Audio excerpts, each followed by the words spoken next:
Yes. Good morning, everyone. Today, we are here before you with another session of our peer teaching. Our team consists of 3 members, myself, Aparna AH. I am Anat Vichako. And myself, Deepika. Okay, we are going to discuss about a very new topic, and this will be a very interesting session for you. To introduce the topic, I invite Deepika. Okay. Can you see the PPT? Can you Yes. see the PPT? Yes, we can. Yes. Yes. Okay. Today, in today's session, we are going to deal with Bohr atomic model and its application.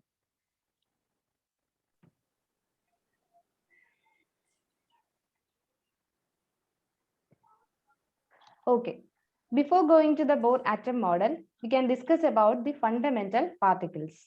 And you all know the fundamental particles or the subatomic particles in an atom are protons, neutrons, and electrons.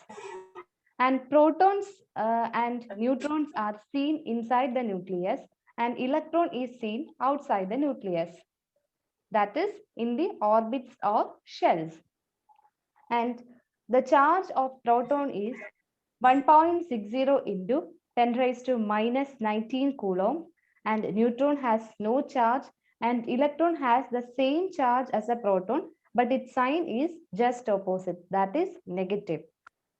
And relative charge of proton is +1, and for neutron is 0, and for electron it is -1. And discussing about the mass of proton, it is equal to the mass of neutron, that is 1.6727 into 10 raised to minus 27.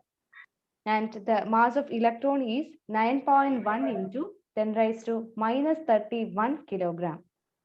And we all know the protons and neutron has equal mass, and protons and electrons have equal charge, that is 1.602 into 10 raised to minus 19. Okay. And we all know the atom model, the first atom model is suggested by J.J. Thomson. In Thomson's atom model, he suggested or he put forward the plum pudding model or the Christmas pudding model, and it is also known as watermelon model. He concluded that, or his postulate said that in a sea of positive charges, electrons are uh, mm, electrons are seen in the positive sea of charges.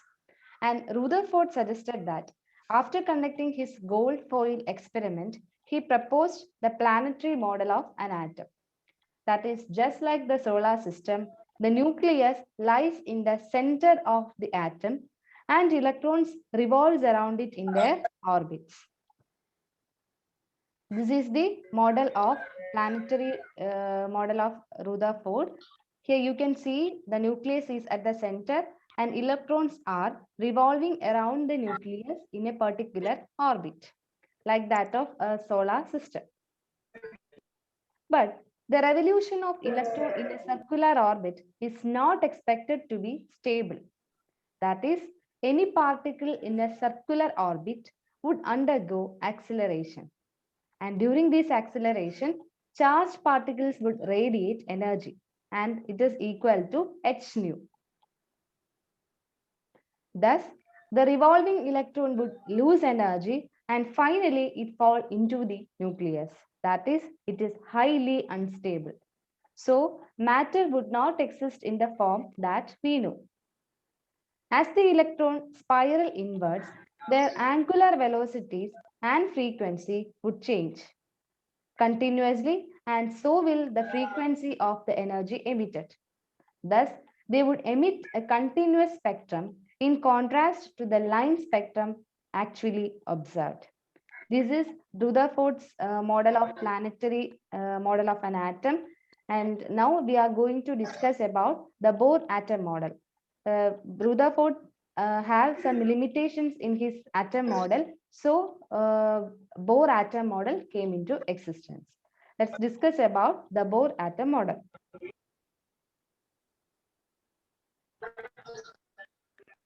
Okay. To overcome the limitations of Rutherford atom model, Bohr put forward a new atom model, that is Bohr atom model. Niels Bohr, a Danish physicist, studied in Rutherford laboratory since 1912.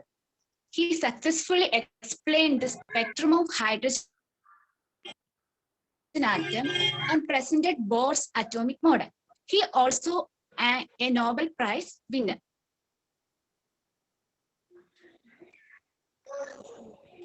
Let's see the postulates of Bohr atom model. First one is electrons are revolving around the nucleus at definite energy levels. These energy levels are called orbits or shells. Second one, as long as an electron remains in a shell, it never gains or loses energy.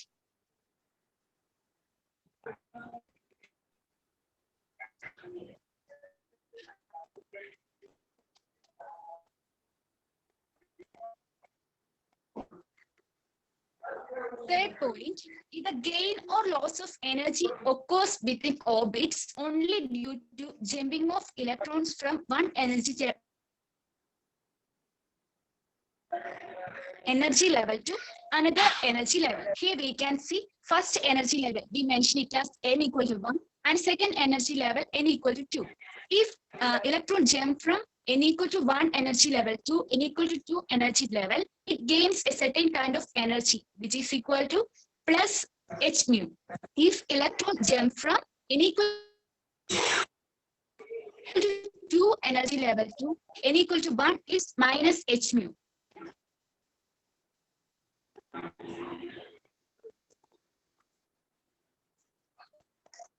The angular momentum, A2 pi. The angular momentum of an orbit depends upon its quantum number n and its integral multiple of factor h by 2 pi. That is, MPR equal to NH by 2 pi, where n equal to 1, 2, 3, 4, etc.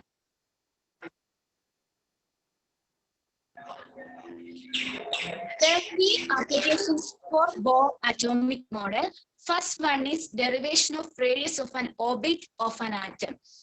We can learn the derivation in the next classes. I will say the final equation, that is radius of an orbit of an atom equal to R equal to n squared into a raised to 0. Second one, derivation of energy of an orbit.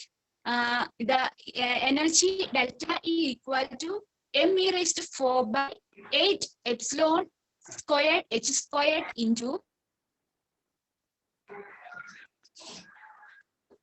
1 by n1 squared minus 1 by n2 squared number mu bar, which is equal to mu bar equal to r into 1 by n1 squared minus n2 squared, where r is a constant. The Bohr model is having some limitation. Aparna will discuss it. Okay, now we have seen how Bohr atomic model came and what are the four postulates of Bohr atomic model. With that, you also understood the applications of Bohr atom model. With that application, we were able to create energy. Now we will discuss the defects of Bohr atomic model. The first defect was, according to Bohr, the radiation results when an electron jumps from one energy orbit to another energy orbit. But he did not explain how this radiation occurs. Bohr said that there is a radiation which occurs when an electron moves from one orbit to another, but he was unable to put an explanation for the same. That was the first defect of Bohr atom model. Now, the second defect. Bohr theory explained the existence of the line spectrum of hydrogen atom, but it predicted that only a series of lines exist. Later on, it was realized that the spectral lines had been thought to be a single line that was actually a collection of several lines very close to each other. He was able to explain the line spectrum of hydrogen atom, but it was as a single line. But when we analyze that line, the collection of several lines which are actually very close to each other, and this was explained correctly by Bohr. Now we are moving on to the third limitation of Bohr model. Bohr successfully explained the observed spectra of hydrogen. Bohr was very successful in explaining the hydrogen spectrum. He explained hydrogen spectrum, but he failed to explain the spectra of poly-electron atoms. Hydrogen, we all know that there is one electron. Bohr could not explain the spectra of atoms containing more than one electron. So he failed to explain the spectra of poly-electron atoms. That was the third merit of Bohr atom model. Okay, now we will move to the fourth one. If a substance which give a line emission spectrum placed in a magnetic field, lines of the spectrum get split into a number of closely spaced lines. This phenomenon is known as Zeeman effect. So we know that when an spectrum, when a line spectrum is placed,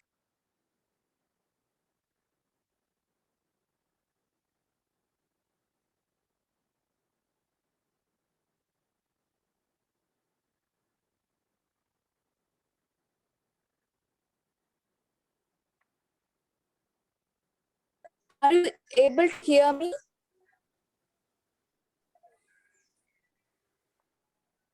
Hello, Aparna? Hello, are you? Can you hear me? Yes, yes. Okay, okay. Now, we will once again discuss the fourth one. If a substance which gives a line emission spectrum placed in a magnetic field, the lines of the spectrum get split. This effect is called the Zeeman effect, and Bohr couldn't explain the Zeeman effect. Therefore, Bohr atom model failed to explain the Zeeman effect. Okay, can you hear me? Yes, Aparna.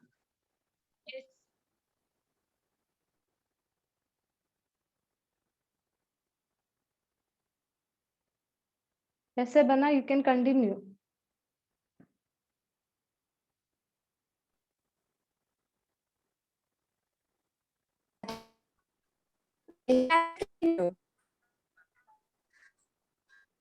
I think Aparna has some network issues.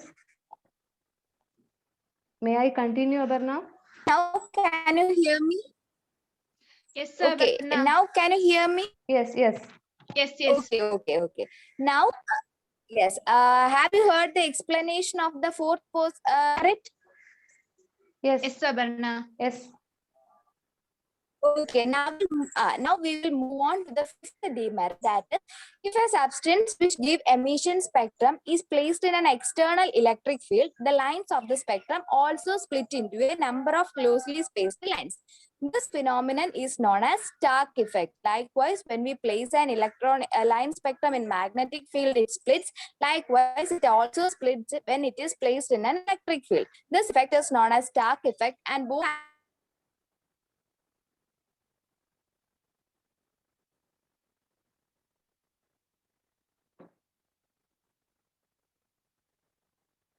to explain the Stark effect. Okay. Am I audible? Yes, Aparna. Yes, sir. Aparna. Okay. Now we will move on to the sixth demerit of Bohr atom model. That is, Bohr suggested that circular orbits of electron around the nucleus of hydrogen atom, but later it was proved that the motion of electron was not in a still plane, it takes place in a three-dimensional space. That is, according to Bohr, it was happening in a one-dimensional space, but later on it was proved that the electrons is not a single plane, but makes it.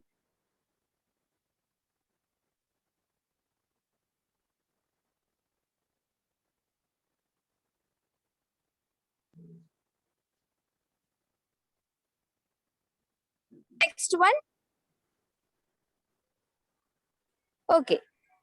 Okay, now we'll discuss about the seventh postulate. Bohr assumes that electron in an atom is at a definite distance from the nucleus and it is revolving around with a definite velocity. That is, it has a fixed momentum. So Bohr said that there is a fixed position and a fixed momentum for an electron.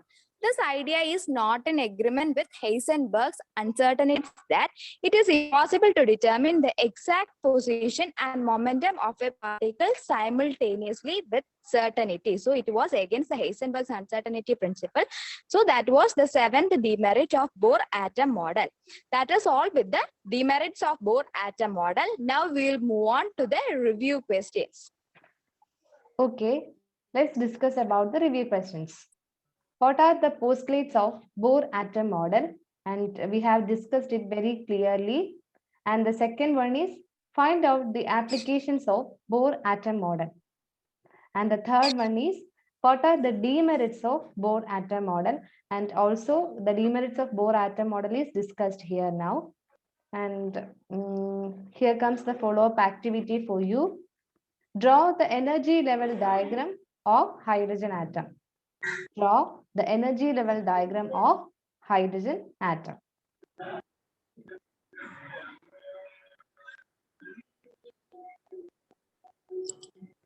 We have come to the end of our session. Our team is signing off. Thank you all and have a wonderful day. Thank you. Thank you.